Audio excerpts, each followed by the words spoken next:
Hi అండి, నమస్తే. Welcome to cook with Manju. ఇవాళ మన రెసిపీ వచ్చేసి మనందరి ఫేవరెట్ అయిన మైసూర్ బజ్జీ అండి. మైసూర్ బజ్జీ చాలా గుల్లగా క్రిస్పీగా రావాలంటే ఎలా ప్రిపేర్ చేయాలో ఇప్పుడు ప్రాసెస్లోకి వెళ్ళి చూద్దాం. ఇక్కడ పెరుగు 1 కప్పు తీసుకుంటున్నాను. పుల్ల పెరుగు తీసుకోండి. మైసూర్ బజ్జీకి పుల్ల పెరుగు అయితేనే బాగా బజ్జీలు టేస్ట్గా వస్తాయి. మనం పెరుగు ఏ కప్పుతో అయితే తీసుకున్నామో అదే కప్పుతోటి 1.5 కప్పు దాకా మైదా పిండి తీసుకోండి. 1 టీ స్పూన్ దాకా ఉప్పు తీసుకోండి.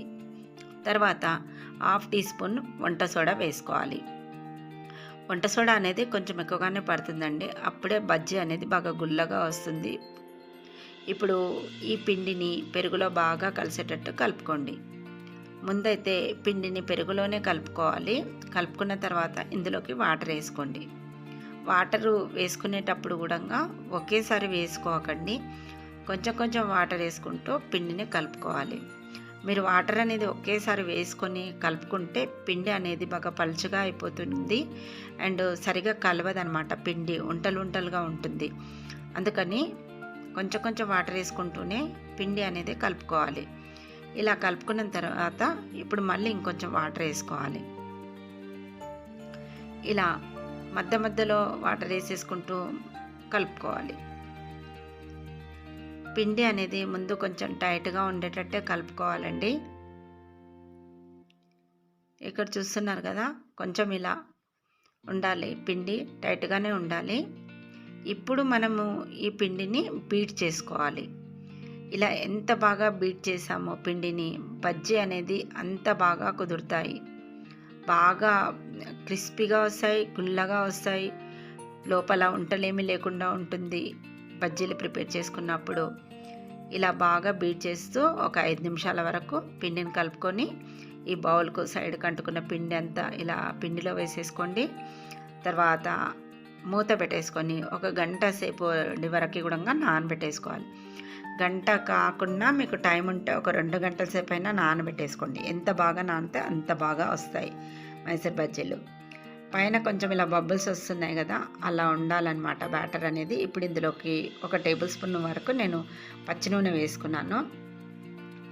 ఇప్పుడు ఈ నూనె అంతా పిండిలో కలిసేటట్టు కలుపుకోండి. ఇప్పుడు మీరు ముందు బీట్ చేసినట్టు బీట్ చేయొద్దు, మెల్లిగా కలుపుకోవాలి. ఇలా నూనె అంతా పిండిలో కలిసేటట్టు బాగా మెల్లిగా ఇలా కలిపేసుకోవాలి. నేను ఇక్కడ కన్సిస్టెన్సీ చూపిస్తున్నాను చూడండి, ఇలా ఉండాలి కన్సిస్టెన్సీ అనేది.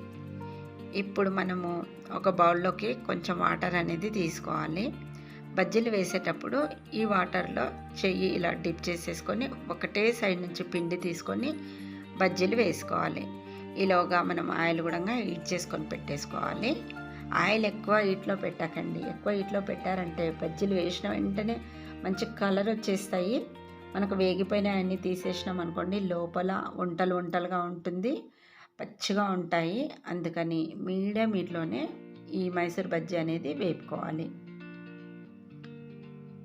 ఇక్కడ చూస్తున్నారు కదా, ఇలా కలర్ అనేది లైట్ బ్రౌన్ కలర్ వచ్చినప్పుడు మనం వీటిని ఇంకొక వైపు కూడా తిప్పేసుకుంటూ వేపుకోవాలి.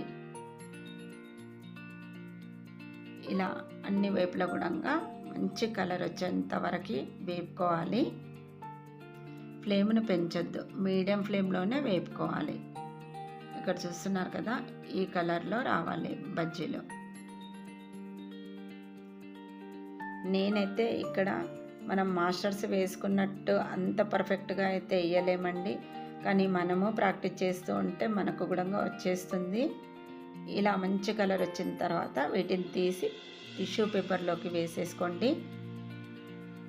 ఇలా వేసుకున్నాం కదా, మిగతా పిండితో కూడా ఇలానే వేసేసుకోండి. చూసారు కదా, ఈ కలర్ వచ్చిన తర్వాత తీసేసుకోవడమే. ఒక తుంచి చూపిస్తాను చూడండి. ఇక్కడ చూసారు కదా, ఎక్కడ కూడా ఉంటలేమీ లేవు, బాగా గుల్లగా వచ్చాయి బజ్జీలు. నేను టమాటో చట్నీ అండ్ పల్లీ చట్నీతో సర్వ్ చేసుకుంటున్నాను. చాలా చాలా టేస్టీగా ఉంటాయి. మీరు కూడా ట్రై చేయండి. ట్రై చేసి ఎలా వచ్చిందో నాకు కామెంట్ రూపంలో తెలపండి. మరిన్ని ఇంట్రెస్టింగ్ వీడియోస్ కోసం ప్లీజ్ నా ఛానల్ని సబ్స్క్రైబ్ చేయండి. అలాగే లైక్ ఇవ్వడం మర్చిపోకండి. వీడియో నచ్చితే మీ ఫ్రెండ్స్కి, మీ రిలేటివ్స్కి కూడా షేర్ చేయండి. Thanks for watching my video.